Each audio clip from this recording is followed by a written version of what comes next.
회로 시뮬레이션 활용 기초와 응용편입니다. 저는 한국공학기술연구원의 백동철입니다. 챕터 1 회로 시뮬레이션 소개에 대해서 설명드리겠습니다. 목차로는 스파이스의 개요, 일종의 역사가 되겠습니다. 그리고 최근의 툴, 트렌드, 경향, 그리고 스파이스 작동에 의한 그 플로우, 회로를 그리고 조건을 잡고 실행을 하는 그런 간단한 플로우. 그 다음에 저희가 그 오아키드 캡처를 기반으로 하기 때문에 그 오아키드 캡처의 그 주요 명령들하고 메뉴를 설명드리고요. 그 다음에 스파이스 서킷,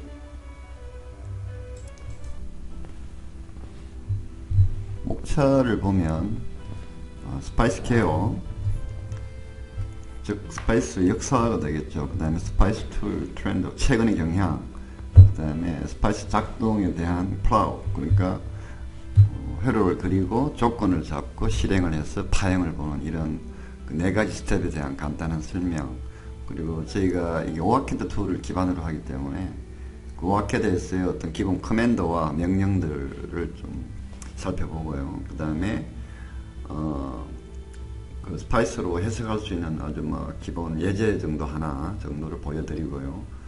그 시뮬레이션 타입, 그러니까 3대 주요 해석이 있는데 AC, DC, 트랜지언트, 그에 대한 개념을 설명드리겠습니다. 그리고 스파이스 단위, 나노, 기가, 헬즈, 미니, 밀리, 그 다음에 마이크로, 나노 이런 그 단위를 적용하는데 약간 주의할 점이 있습니다. 그 부분 설명드리고, 최종적으로 스파이스가 시뮬레이션 되는데 필요한 라이브러리, 그러니까 심벌 라이브러리와 모델 라이브러리 두 가지 개념인데 거기에 대해서 간략히 설명드리겠습니다.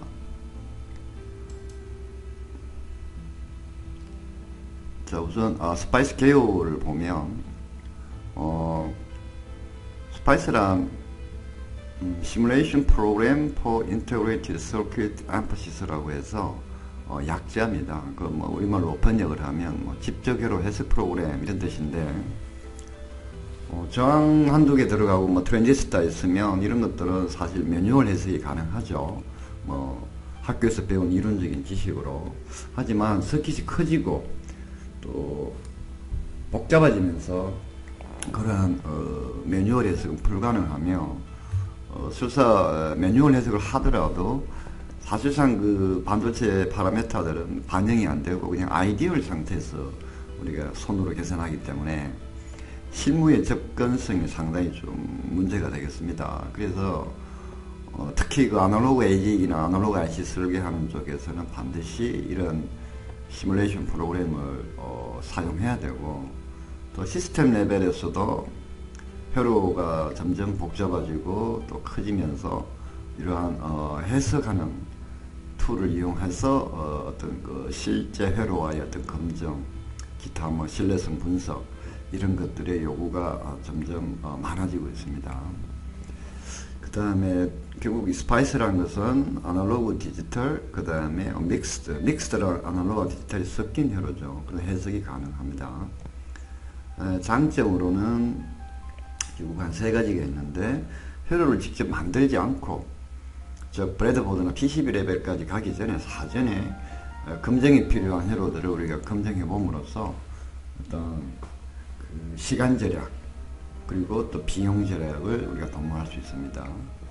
그리고 개인적으로는 이러한 그 사실 이론서에서는 읽어봐도 말 자체가 어렵고 또 원서도 많고, 하지만 이 스파이스 시뮬레이터는 직접 그게 작든 크든 회로를 직접 그려가지고 내가 보고 싶은 포인트의 모든 전류, 전압 이런 현상들을 볼 수 있기 때문에 이해가 안 되거나 조금 정확하게 디파인이 안 되는 펑션이나 기능들은 그 회로상의 어떤 그런 분석할 내용들은 이러한 해석 툴을 이용하면 굉장히 효과적입니다. 그래서 자기 학습이나 어떤 현장에서 훈련에 굉장히 효과적이고, 저희 역시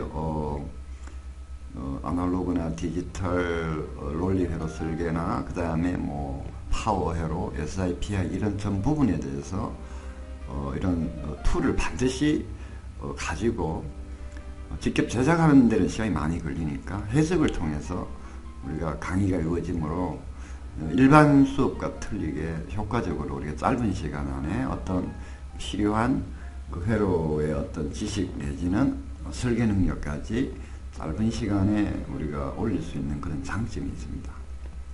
자, 역사를 보면 70년대 그 UC 버클리에서 스파이스 코어, 즉 해석 코어가 발표가 됐고, 그 이후에 마이크로 심사에서 피스파이스 PC 버전이 최초 나왔습니다. 이때 동시에 워크스테이션 버전도 있습니다만 최근은 뭐 거의 PC에서 대부분 작업을 하니까. 그래서 84년도에 이 마이크로 심사에서 발표가 됐고요. 그 이후에 그 당시 오아캐드라고 해서 그 스키매틱 쪽에 강력한 회사가 있었는데 거기서 인수가 되었고, 마이크로 심사를 그 오아캐드를 지금 현재는 케이던스가 인수한 상태입니다. 그래서 현재는 지금 케이던스 브랜드로 어떤 판매, 서비스 혹은 뭐 각종 데모 버전에서 툴이 지금 유통이 되고 있습니다. 뭐 기타 뒤에 설명드리겠지만 이 케이던스 외에도 5, 6개 업체 정도에서 또 여러가지 스파이스 해석 툴들이 지금 발표되어 있고요. 현재로서 시장 점유는 뭐 케이던스가 워낙 글로벌한 그 CAE 혹은 뭐 EDA 업체로서 뭐 거의 과점하고 있다고 보시면 됩니다. 스파이스 관련해서는. 자, 그리고 호환 가능한 부품을 보면 우리가 주로 교과서나 어떤 이론서에서 많이 볼 수 있는 RLC나 반도체, 즉 다이오드, TR, 모스펫, OPMP, 비교기, 뭐 논리 게이트, 이런 표준 부품들은 당연히 그 툴 내에서 지원이 되고요.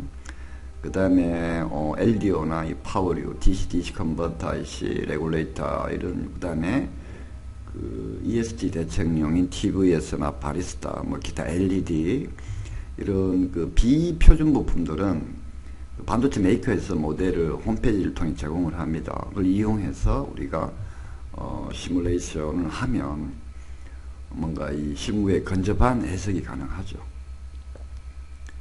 자, 이제 툴 트렌드를 보면 앞서 말씀드렸다시피 케이던스에서는 지금 오아캐드 피스파이스 버전이 있고요. 그 다음에 NI라고 해서 그 DAQ 쪽에 큰 회사죠. 그래서 멀티심이라는 툴이 지금 릴리즈 되어 있습니다.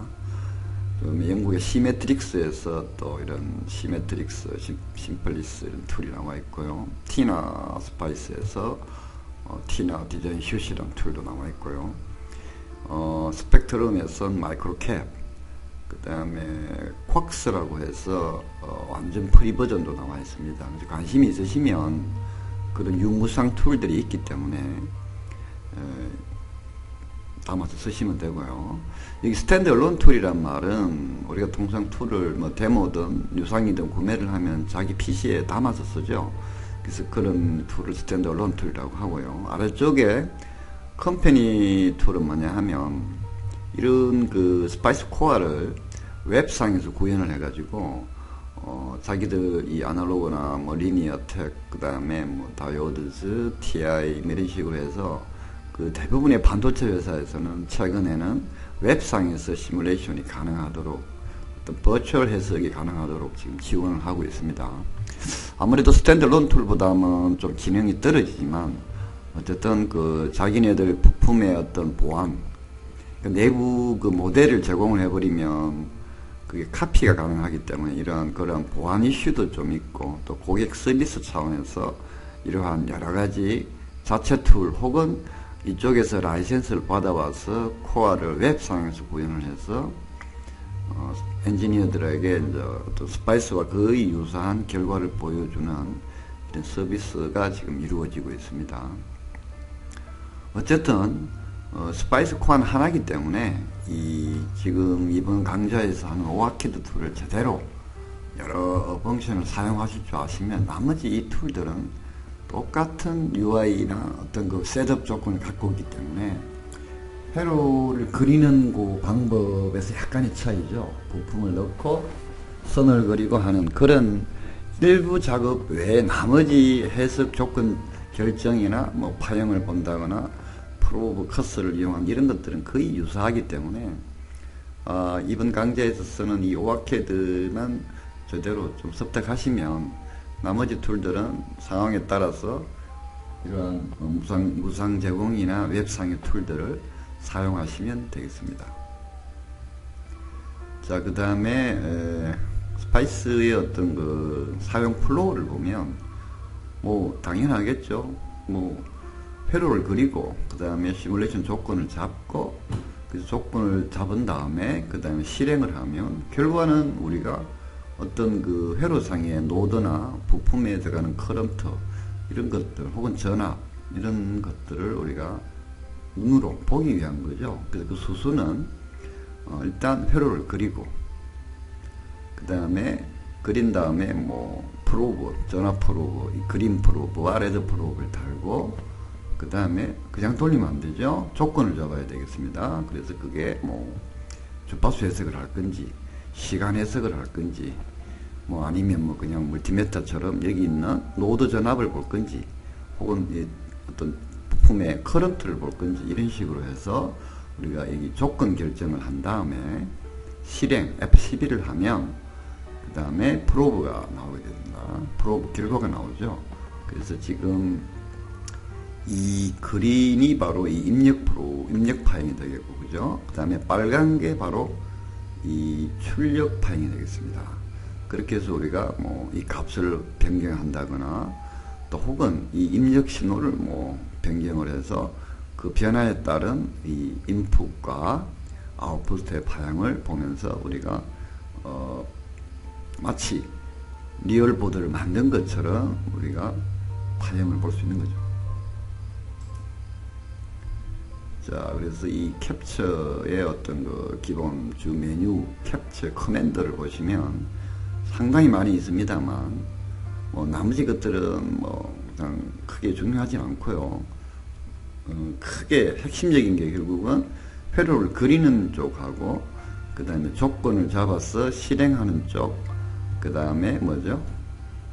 파형을 보는 뭐 이런 정도겠죠. 그래서 회로를 그리는 쪽은 보면 부품 넣기라고 해서 P, 플레이스 파트의 약자입니다. 그냥 P자를 누르면 이 캡처에서 부품 창이 열리게 됩니다. 그래서 이게 P이고요. 그 다음에 그 부품을 뭐 회전하거나 또 수평으로 이렇게 미러링 하거나 수직 미러링 기능이 바로 HV가 있습니다. 일단 뭐 아직 직접 지금 회로를 그리고 하는 실습 상황이 아니기 때문에 대충 이런 구조로 가는구나만 이해하시면 되겠습니다. 자, 그리고 부품이 배치가 됐으면 와이어로 그려야 되겠죠. 그래서 W 해서 그 부품과 부품 간의 선을 그리게 됩니다. 정확하게는 와이어가 되겠죠. 그리고 회로가 작도가 완성이 되면 실행을 하면 됩니다. 물론 실행 전에 셋업은 어디서 하느냐? 바로 이 에디트 시뮬레이션 프로파일 혹은 뉴 시뮬레이션 프로파일에서 내가 뭐 주파수 해석을 할 건지 시간 해석을 할 건지 이런 것들을 여기서 결정을 하게 되죠. 그리고 그 조건이 결정이 되면 그 다음에 실행 F11 혹은 요 아이콘을 누르시면 됩니다. 그 나머지 펑션들은 뭐 그렇게 자주 쓰는 게 아니기 때문에 하나하나 쉬운 것부터 제가 실습 동강 시간에 한번 같이 해보는 걸로 하겠습니다. 그리고 뭐 기본적인 윈도우 커맨더인 뭐 카피, 페이스트, 언두, 리두는 뭐 동일하게 사용하고 있죠. 자, 요거는 뭐냐 하면 믹스드 시뮬레이션이라고 해서 뭐 스파이스의 어떤 그 해석 회로의 전형적인 한 예입니다. 크게 뭐 이걸 그리자는 이슈는 아니고요. 디지털 회로가 좌측에 있죠, 그죠? 393이란 카운터를 써서 이 클럭 안에다가 디지털 클럭을 이렇게 집어 넣으면 이게 카운팅이 되면서 버스를 통해서 다시 이게 아마 4비트 DA 회로입니다. 아날로그 회로죠. 즉 이 4비트의 디지털 데이터를 받아서 이쪽에 그 디지털 데이터에 매칭이 되는 아날로그 신호를 내는. 그래서 보시면 위에 이 디지털 클럭은 이쪽에서 입력이 되는 거고, 그죠? 출력은 DA니까 이게 아마 업 카운터 같은데 이런 식으로 스텝별로 DA가 돼서 출력이 나오는 거죠. 그래서 이런 해석도 가능하다. 뭐 이런 거를 이해하시면 되겠습니다. 어쨌든 스파이스라는 게 아날로그 온리 돌아가는 게 아니고 이렇게 디지털과 서로 묶였어도 즉 믹스드 시뮬레이션 된다는 하나의 예를 보여드린 겁니다. 자, 그 다음에 우리 시뮬레이션의 해석의 종류를 보겠습니다. 크게 보면 바이어스 해석이라는 디폴트 해석이 하나 있고요. DC 바이어스 해석이죠. 그 다음에 주 해석에 해당하는 3대 해석이 있습니다. 트랜지언트 해석, 즉 시간 해석, 그 다음에 DC 해석, 그 다음에 AC 해석, 이렇게 세 가지가 있습니다. 주로 우리가 활용하는 것은 이 세 가지 중에 하나인데 가장 일반적인 것은 바로 트랜지언트 해석이 되겠습니다. 우리가 현장에서 오실로스코프를 많이 쓰듯이 트랜지언트 해석이 가장 주류가 되겠습니다. 그리고 기타 해석으로서 조금 전문적인 해석이 될 수도 있는데 파라메트릭, 즉 어떤 부품의 소자의 값을 일정 범위에서 가변하면서 하는 뭐 그런 파라메트릭 옵션도 있고요. 뭐 온도에 따른 회로 변화를 보는 해석도 있고, 또 부품의 어떤 그 오차에 따른 어떤 그 최소 최대값의 어떤 편차도 보는 그런 몬테카를로 해석, 기타 뭐 노이즈 해석 등 이런 조금 스페셜한 해석도 있습니다. 자, 크게 DC 바이어스 해석은 그야말로 해석을 런하면 그게 밑에 어떤 3대 해석 중에 무슨 해석을 하더라도 반드시 이 DC 해석을 하게 됩니다. 즉 회로의 바이어스 상태를 보는 거죠. 그래서 그 2V가 들어가고 뭐 저항이 2개 들어가 있고 이렇게 하면 뭐 여기 직류가 2V, 1V, 나머지 뭐 커런트들을 보여주고 있죠. 그래서 스파이스는 어떤 해석을 하든 우선 회로의 바이어스 상태부터 우선 회로적으로 측정을 하고 관찰을 한 다음에 그 바이어스 상황에서 내가 1, 2, 3 어느 해석을 셀렉션 하든 거기서 그 이 세 가지 해석에 주어진 조건에 따라서 해석이 되는 겁니다. 즉 2단계죠. 기본적으로 회로의 바이어스 분석이 먼저 된 다음에 시간을 하든 DC를 하든 AC를 하든 그렇게 하게 됩니다. 자, 그래서 파형을 보시면 트랜지언트 해석은 X축이 뭐죠? 바로 시간이 됩니다. 그러니까 오실로스코프도 시간이죠. 가장 전형적인 겁니다. 그리고 Y축, 이 파형은 뭐 전압이 될 수도 있고 전류가 될 수도 있겠죠.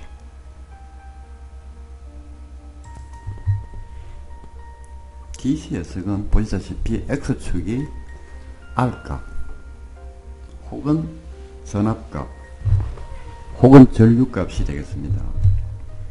그래서 여기에서 DC의 의미는 직류의 뜻이 아니고 X축이 소자다라고 보시면 소자의 밸류를 보시면 됩니다. 소자란 게 저항도 있고 L도 있고 C도 있고 또 뭐 전압원도 있고 전류원도 있겠죠. 그래서 모든 소자의 값을 수입하는 건데 이 DC 수입은 주로 뭐 다이오드나 트랜지스터, 모스펫 이런 반도체의 특성 곡선을 볼 때 주로 많이 쓰입니다. 뭐 그렇게 활용도가 높지는 않은데 부품 자체에 대한 특성 분석을 할 때는 이런 DC 수입을 많이 쓰겠죠. 그 다음에 AC 수입은 교류의 뜻이 아니라 그냥 주파수 해석으로 보시면 됩니다. 그래서 X축이 주파수가 되겠죠. 그리고 Y축은 일반적으로 뭐 dB가 되겠죠. VDB 혹은 뭐 IDB 혹은 위상, 페이지가 되겠습니다. 그래서 주로 이 AC 수입은 필터 해석할 때 혹은 정폭기의 어떤 그 밴드위드스나 뭐 그 어떤 그 게인 이런 것들 혹은 위상을 볼 때 주로 많이 쓰는데 아무래도 우리가 초보 혹은 초기 단계에서는 또 보편적으로 트랜지언트 해석이 한 80% 이상으로 보시면 되겠습니다. 자, 기억하실 것은 3대 해석이 있는데 모든 해석은 바이어스 해석부터 먼저 한다. 회로의 바이어스 분석이 먼저 선행이 돼야 되고 그 다음에 시간 혹은 소자 가변, 소자 밸류 가변 혹은 주파수 가변 이렇게 3대 해석이 있다는 걸 이해하시면 되겠습니다. 자, 아까 디폴트 해석이란 그 바이어스 해석을 보시면 결국 멀티미터하고 기능이 같습니다. 그래서 이러한 회로 조건에서 2V가 인가되면 여기 2V가 걸릴 테고 여기는 1kg, 1kg, 10kg, 10kg니까 1V가 걸리겠죠. 보시다시피 2V, 1V 이렇게 그 바이어스 포인트 해석은 파형으로 보이는 게 아니라 멀티미터처럼 이렇게 밸류로 숫자 값으로 찍혀 보입니다. 보시면 이렇게 약간 고동색은 노드 전압을 이야기하죠. 볼트고 빨간색은 각각의 소자의 커런트를 나타냅니다. 그 다음에 와트라고 되어 있죠. 마이크로와트. 요 파란색들은 각 소자의 소비 전력을 이야기합니다. P는 IV죠. 그래서 이 전압, 전류, 그 다음에 그 바이어스 상태의 파워 값을 우리가 한눈에 볼 수 있는, 즉 프로브 형태의 파형이 아니라 뭐죠? 숫자로 볼 수 있다. 즉 멀티미터 기능이다 라고 보셔도 큰 무리는 없습니다. 자, 뭐 나중에 뭐 이거는 우리가 해석 동강에 가서 제가 설명드릴 텐데, 스키매틱 그 툴 상에서 V를 찍으면 전압이 나오고 I를 찍으면 그 노드 커런트가 보이고 W는 바로 전력을 보여주는 겁니다. 그 다음에 주파수 해석 AC 수입은 조금 복잡네요. 결국은 주파수 축에 따른 이 회로의 전달함수, 즉 개인 특성을 본다고 보시면 되겠죠. 그래서 보시면 출발 주파수, 즉 스타트 프리퀀시 1, 엔드 프리퀀시 끝 주파수 1메가, 그죠? 그러면 그 이렇게 시뮬레이션 조건을 잡으면 보시다시피 요게 1Hz니까 쭉 가보시면 아래쪽에 파형에 보시면 이게 1Hz입니다. 이게 스타트 프리퀀시가 되겠죠.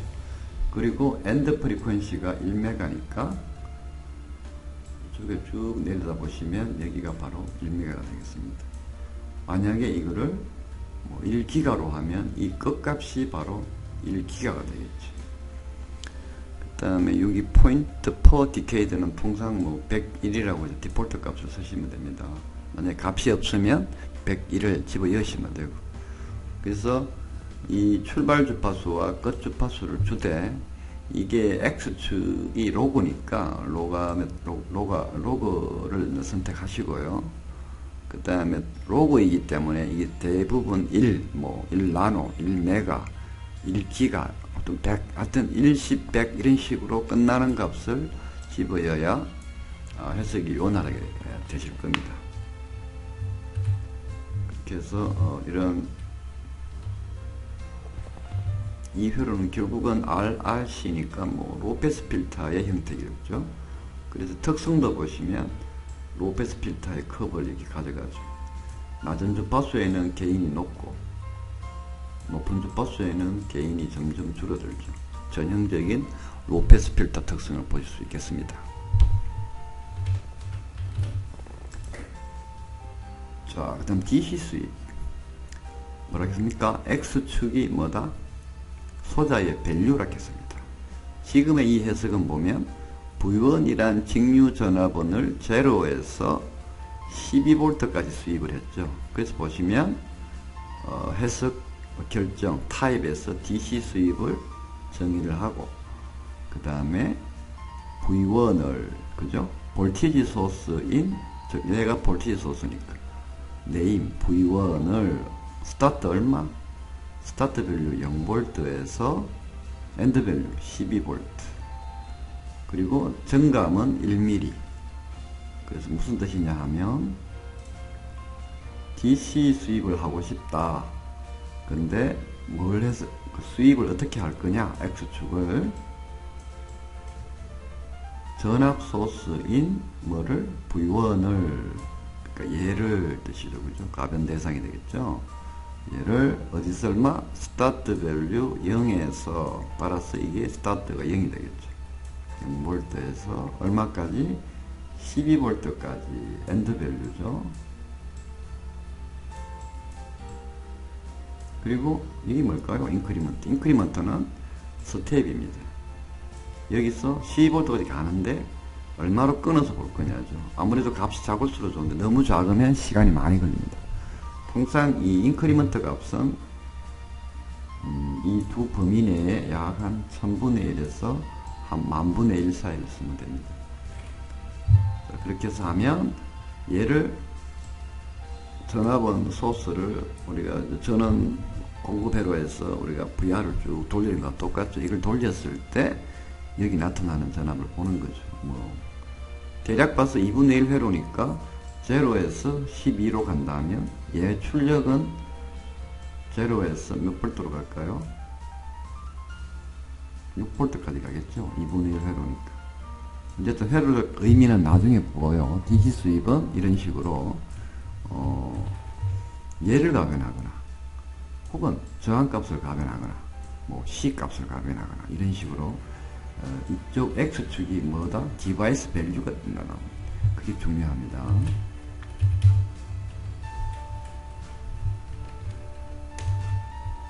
자, 그 다음에 가장 일반적으로 많이 쓰는 트랜지언트 해석입니다. 오실로스코프죠. 결론은 그래서 어떤 이런 사인 웨이브를 집어였을 때 요게 바로 뭐죠? 입력 파형입니다. 색깔이 그린 프로브니까 입력이고 출력 아웃이 지금 빨간 프로브죠. 그래서 출력이 지금 빨갛게 나옵니다.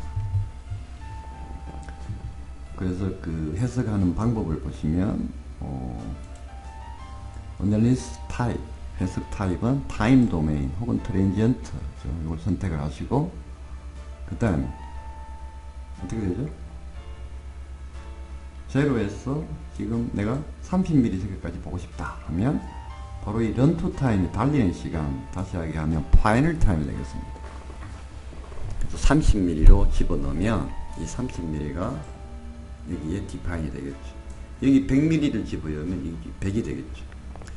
그 다음에 일반적으로 트랜지언트는 바로 디폴트가 0세크에서 해석을 하게 됩니다. 무조건. 여기 있는 스타트 세이빙 이거는 해석은 0에서 하지만 여기다가 만약에 10mm를 집어넣어 버리면 해석은 0에서 하는데 0세크에서 예를 들면 이 10mm부터 표시될 뿐이죠. 그래서 안 만지는 게 그냥 제로 놔두시면 됩니다. 그런 식으로 해서 파이널 타임을 디파인을 하면 제로에서 출발해서 타임 도메인의 신호가 나오게 됩니다.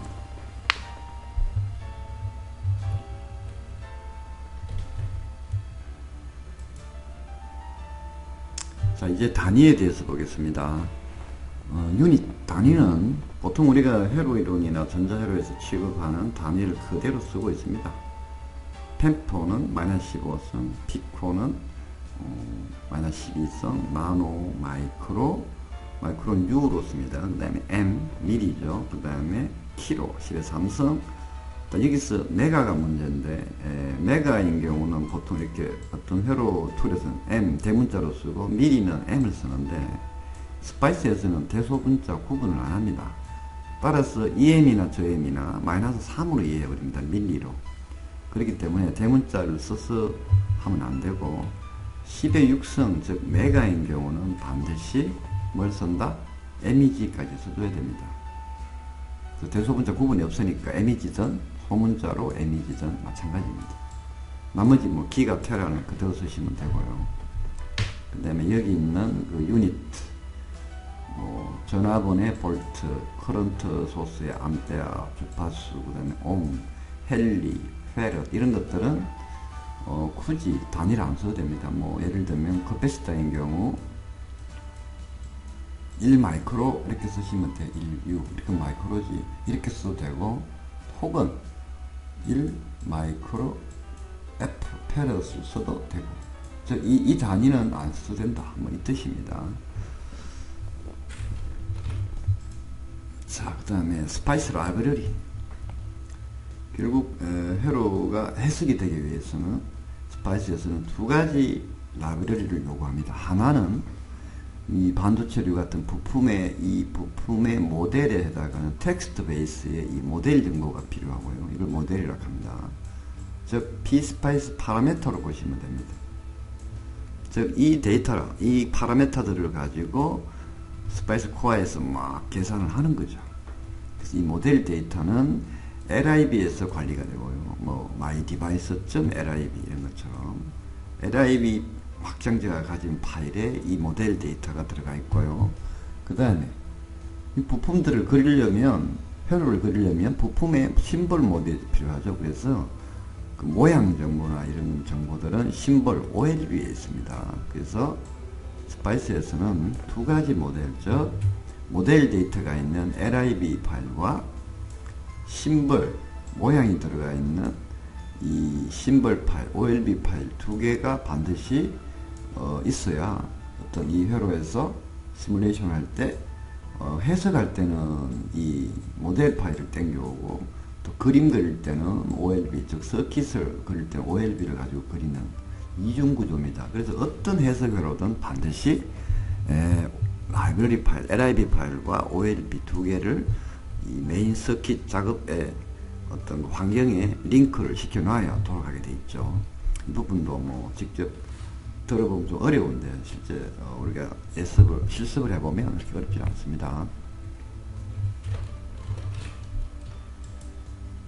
자, 그래서 요약을 하면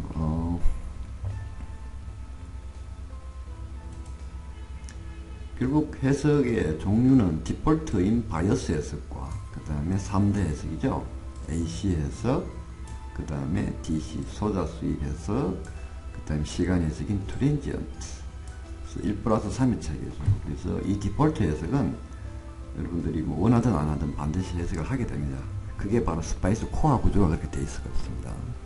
그래서 계측키에 매핑을 시키면 이 바이어스 디폴트 해석은 바로 멀티메타, 디지털 멀티메타가 되고 AC 수입은 뭐 스펙트럼 어널라이저와 같은 개념이고 DC 수입은 뭐 커버 트레이서를 하죠. 뭐 반도체의 특성을 보는 그런 장비에 해당합니다. 그리고 트랜지언트는 가장 보편적으로 쓰는 장비인 오실로스코프가 되겠죠. 자, 이거는 뭐 앞서 말씀드린 건데 결국은 시뮬레이션을 통하면 기간 단수, 그 다음에 최적화 설계에 유리하다 이런 의미죠.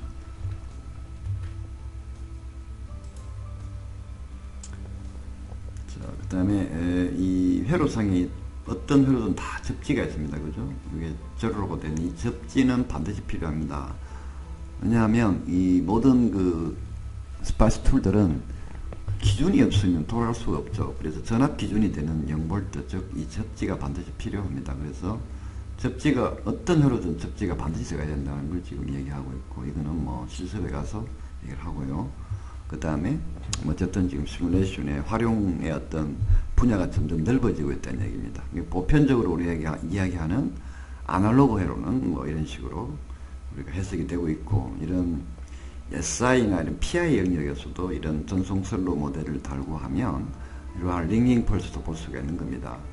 원래 전용의 툴이 따로 있습니다만 스파이스로도 어느 정도 우리가 슬로우 해석이나 크로스토크 같은 뭐 에미션, 즉 RF적으로 방사되는 걸 제외한 서킷 레벨의 해석은 어느 정도 가능하기 때문에 툴의 활용 능력에 따라서는 SI나 PI 영역, 특히 PDM 영역까지도 확장이 가능합니다. 그 다음에 뭐 이슈가 되고 있는 뭐 DC-DC 컨버터나 전원 회로의 해석에도 이 스파이스가 아주 필수 툴로 많이 활용되고 있죠.